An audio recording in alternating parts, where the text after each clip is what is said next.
This is the proof of concept for the Monster Stats plugin. The Monster Stats plugin allows you to draw in a mini to the board and have it automatically set the stats according to the monster that was drawn in. Currently, it supports the 5e system, but it's being written in such a way that other game systems can be supported. So when you draw a mini up to the board, there are multiple cases that can happen. In the best case scenario, there is a 1-to-1 match between the mini that you've placed on the board and the rule set that you're using, in which case it will load those stats and place it on that mini. Now, there's different cases that can happen.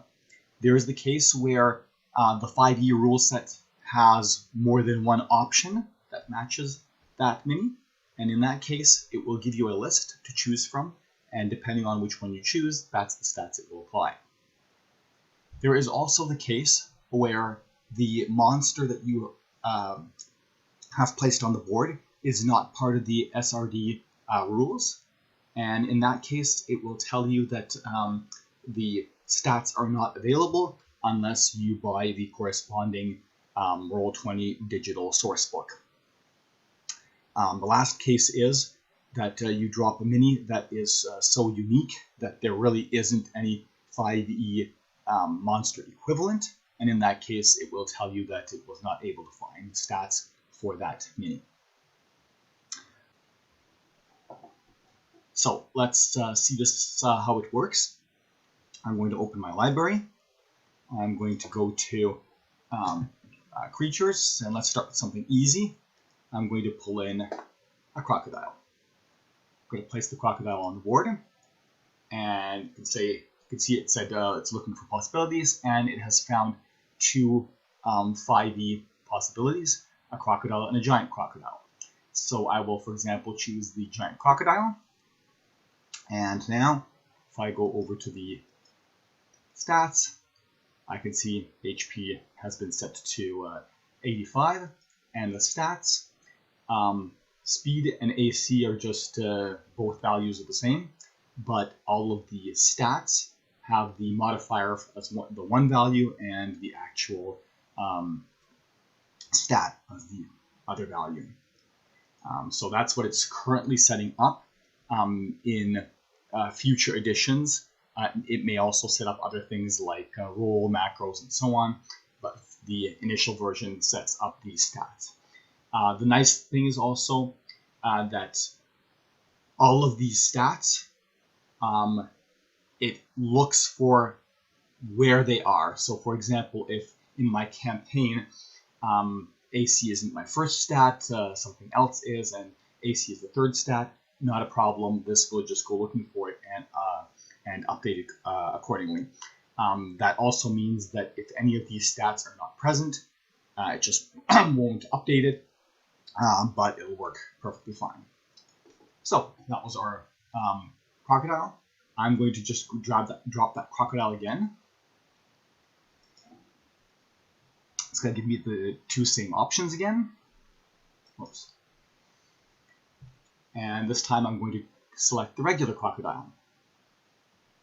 And we can see that if I look at now the HP is different and our stats are different. So it is getting the correct stats. I can go down to something like undead and bring out a skeleton.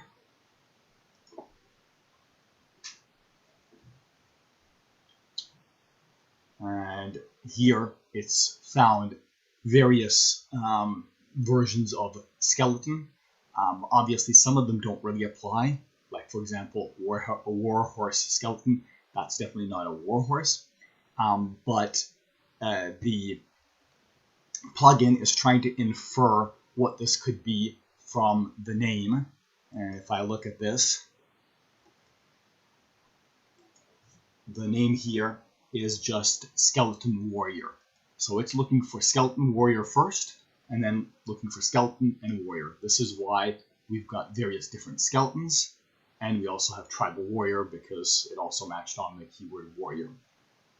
This is the one disadvantage of this plugin, because it doesn't have a dedicated server with one-to-one mappings, it will sometimes come up with slightly inappropriate selections.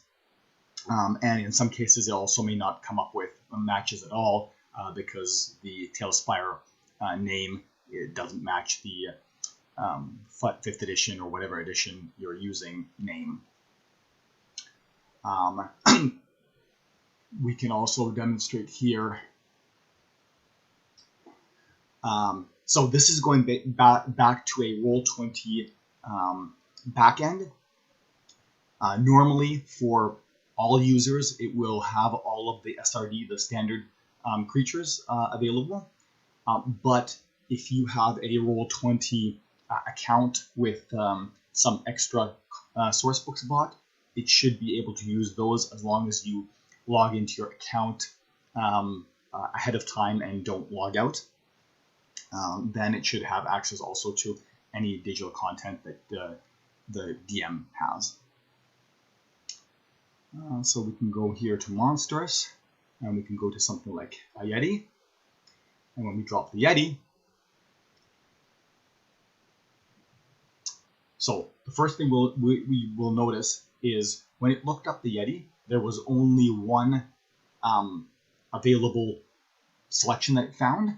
So it immediately tried to apply it, but it discovered that the Yeti is in one of the source books. It is not part of the SRD. So here it's telling us that the stats for it are not available unless you buy the digital source book. If my Roll20 account had the digital source book for the Yeti, whatever, I don't know what book that comes from, but if it did, it would be able to show the stats. And then the last possibility, obviously, since it is trying to infer the mapping, is if we pull up something. Let's see if I can find one offhand.